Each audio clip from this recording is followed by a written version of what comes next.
I don't know what you guys thought, but it gets incredibly cold here in Las Vegas. Most people think that because we're in a desert, we sit in the sun all day and it never gets cold. No. You have desert wrong. Extreme temperatures.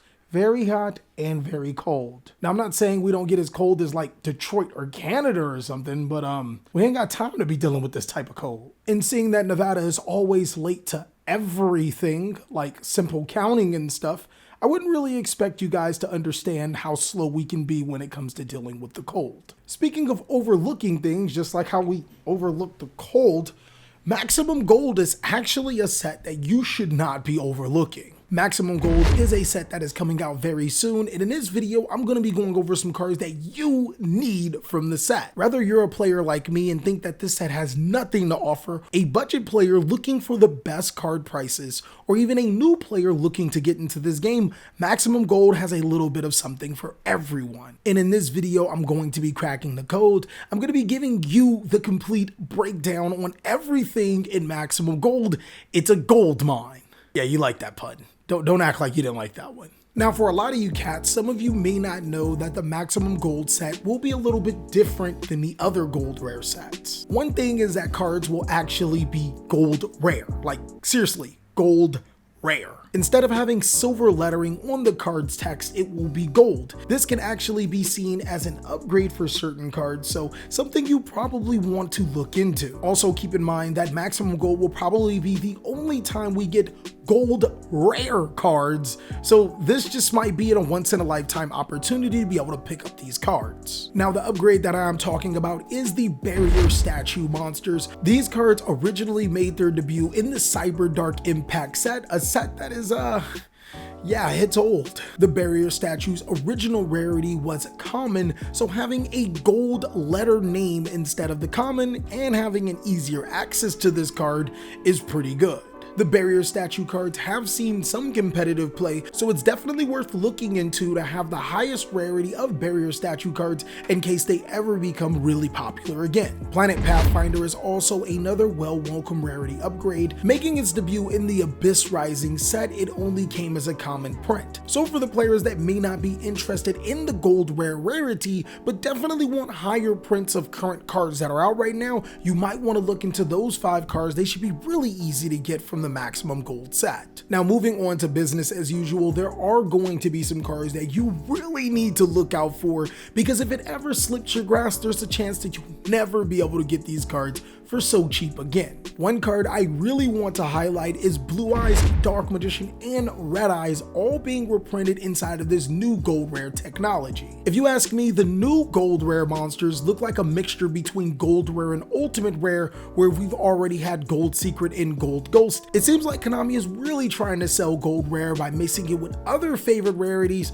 Currently, I'm not buying. I might have to see it in my hand before I like it, because you know how I feel about ultimate rares. But Dark Magician, Red Eyes, and Blue Eyes have been reprinted a number of times. It seems pretty counterproductive to get another reprint of these legendary cards until you look at the history. No matter how many times these cards get reprinted, they are notorious for eventually rising in price. You can even go look at some of the reprints for all 3 of these cards. It's kind of crazy that even some of the lower end holos are starting to get expensive. And if you ever felt that you were biased against gold rare cards, well, Blue Eyes White Dragon was a gold rare card before, and its gold ghost form is $100. Personally, I can't see these monsters hitting those type of numbers in the future, but to be honest with you, I didn't see Blue Eyes Ghost hitting that type of number, which is why I'm part of the people that actually got rid of the card, because yeah, this is painful.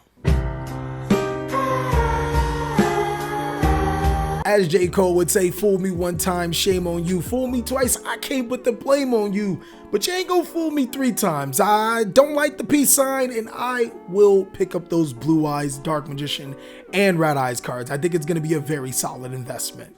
Now, this one does feel a little obvious because this is probably what everyone is looking for the Maximum Gold for, but I do want to put a point of emphasis on hand traps inside of the Maximum Gold set. Hand traps have been pretty prevalent inside of the Yu-Gi-Oh card game since Effect Veiler, so it's been quite some time. And the idea of hand traps is to have a way to interact with your opponent when they go first. In its own funny way, hand traps kind of balance the Yu-Gi-Oh card game by not making going first overpowered. Not that some of the decks really care about hand traps because that's just how far on Yu-Gi-Oh we are in. Whether you are a beginner player or you previously couldn't afford the hand traps, here is another shot for you to be able to get these cards so you can be able to power up your competitive deck or casual deck, or not really a deck because it's not 40 cards yet, but hey, hand traps will help you. If we had to put hand traps in a ranking order inside of this set, I think the first line of hand traps would have to go to Ash Blossom, Nibiru, and Infinite Impermanence. These are the most played, most generic, and probably some of the best hand traps we have in the current Yu-Gi-Oh card game. After that, Drolden Lockbird, Fantastical Dragon Phantasme, and Artifact Lancia will probably round up the high-end hand traps you're gonna need. All 6 of these cards are really good, and while the second set has its niches, they can still be blowout cards. After that, Ghost Spell, Ghost Ogre, Ghost Reaper, and the hand trap that no one plays. I genuinely don't know this card's name. Those are cards that players don't tend to play, but you should still pick up because, well, you never know. This is probably one of the cheapest times and easiest times to get these hand traps, so why not pick them up? Now, to round up some cards that you probably should be looking at, I think ELDLICH the Golden Lord is an amazing pickup right now, not for pre-order, but definitely a pickup when Maximum Gold comes out. The ELDLICH strategy is one of the pioneers into the 7s format. I don't think that Konami will stop supporting this deck anytime soon. There's also sneaky staples like Monster Reborn, Reinforcement of the Army, and Super Polymerization. You don't need to pick these cards up right now, but I definitely keep my eye on them, especially if you love the new gold rarity. And the last card I want to point out to you is just a personal favorite card. It's actually my most favorite spell card of all time in Forbidden Chalice. Now, Forbidden Chalice doesn't really have any meta implications right now, but I mean, read its effects. If you read it, you'll understand. Coincidentally, Forbidden Chalice did have a gold rare printing before, but I'm actually more excited about this version of Forbidden Chalice than the other one, mainly because this is pretend gold ultimate rare, and you guys know how I feel about ultimate rare. Well, that is all of the cards that you need from the Maximum Gold set.